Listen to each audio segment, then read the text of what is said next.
Spain, a land of sunshine, siestas and sangria. At least that's what the world thinks. But how much of this is actually true? Today, we're digging into the biggest stereotypes about Spain, from late night dinners to flamenco dancing. And fair warning, a few of these might surprise you. This isn't about mocking or offending anyone. It's about having fun, challenging clichés, and understanding Spanish culture a little bit better. So let's begin. Siesta culture, the power of napping. If there's one stereotype about Spain that everyone knows, it's the siesta. But calling it just a short nap doesn't really do it justice. In Spain, the siesta isn't just about sleeping. It's about slowing down, recharging, and living life on a slightly more human schedule. Like really, one thing I can take away from my time in the UK is that we really need to learn to just chill out. Think about it. Long lunches with family, a quick rest during the hottest part of the day, and then heading back out refreshed to enjoy the evening. It's not lazy, it's balance. It's putting living before anything else. And let's be honest, we're not here forever, so we should really enjoy ourselves, right? And science backs it up too. A short nap around 20 minutes can boost memory, improve focus, and even spark creativity. The key word there is short though. 20 minutes is perfect. 4 hours on the other hand, that's just called going back to bed. And I know what you're thinking. This is not something that you should be doing according to society. But just because someone tells you something isn't right for you doesn't mean it's true. Historically, siestas made perfect sense. In the scorching Spanish summers, trying to work through the afternoon heat was miserable. So people took a break and returned to work once things had cooled down. Some small towns still follow that rhythm today, closing up shops in the afternoon. So if you're wandering around and everything's shut, don't panic. Just do what the locals do. Grab a shady spot, close your eyes for a bit, and let your body thank you for it. Next up, tapas, one of the most iconic parts of Spanish culture, and something you absolutely can't ignore if you're spending any time here. Now let's just make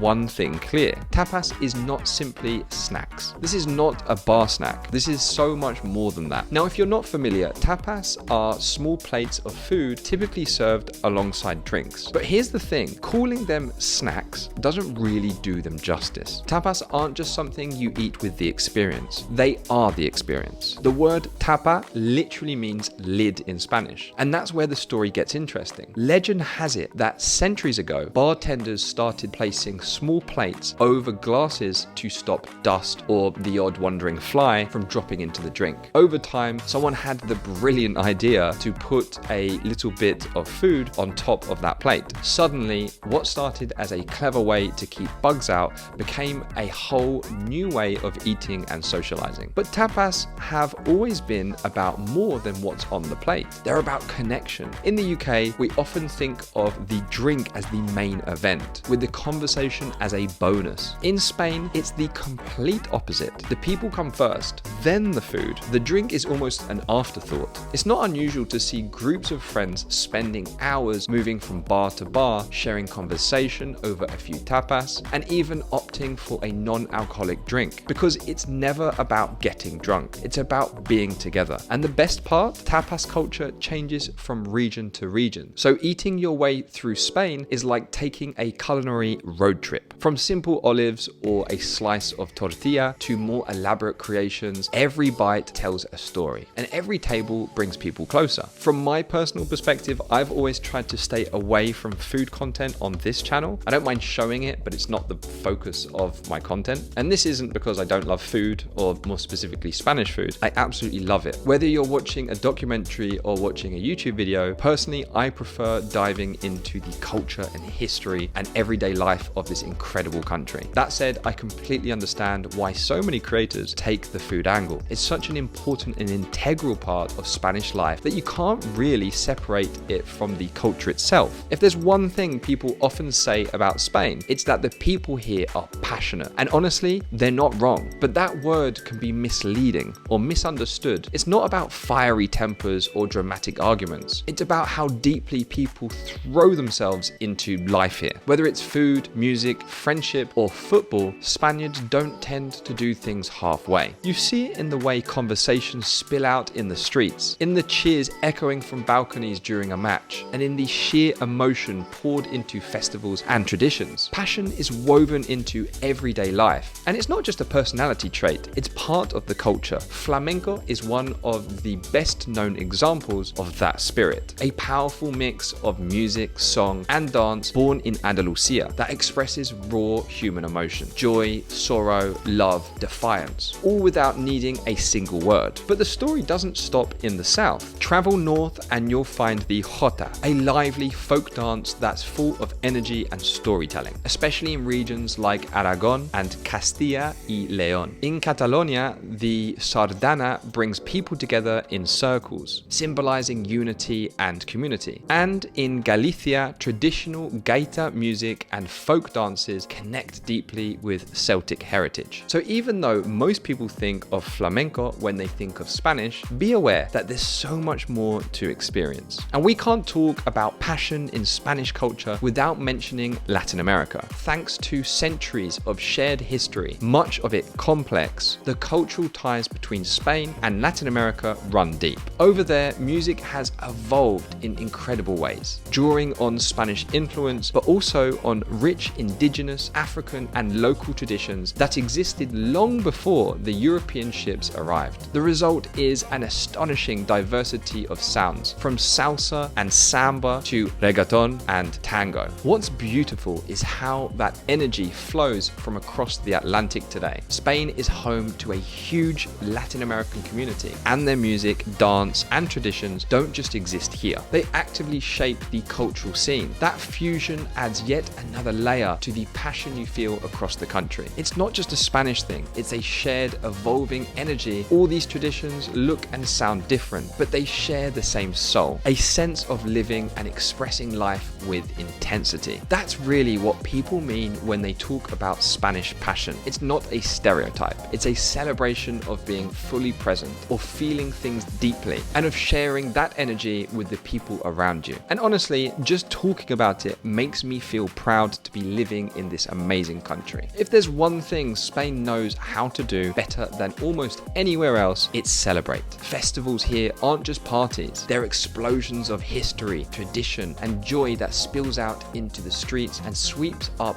everyone in its path. I've lost count of the number of times I've been out with friends here, and they've turned to me and said, "Do you know why we're here today?" And then launched into the deep history and fascinating stories behind the festival or event we're watching. That's the magic of these celebrations. They're not just things that happen in the background. They're living traditions that bring people together, especially for someone like me who absolutely loves the cultural and historical side of Spain. Across the country, there's always something happening. In Buñol, tens of thousands gather every August to launch tomatoes during La Tomatina, a chaotic and hilarious food fight that turns the streets red. In Valencia, Las Fallas, which of course we've explored in depth on this channel already. This fills the city with towering monuments, fireworks, and flames as locals celebrate the arrival of spring. Head to Seville for Feria de Abril, and you'll find horse parades, flamenco dresses, and late night dancing that lasts for days. And during Semana Santa, Spain slows down as solemn processions fill the streets with candlelight and century-old rituals. But here's the thing, festivals in Spain are about so much more than the spectacle. They're about connection, they're about families, friends, and whole communities together, celebrating not just the event itself, but a shared sense of identity and belonging. And that really is what makes them special. I feel like that's something that sometimes we miss in the UK,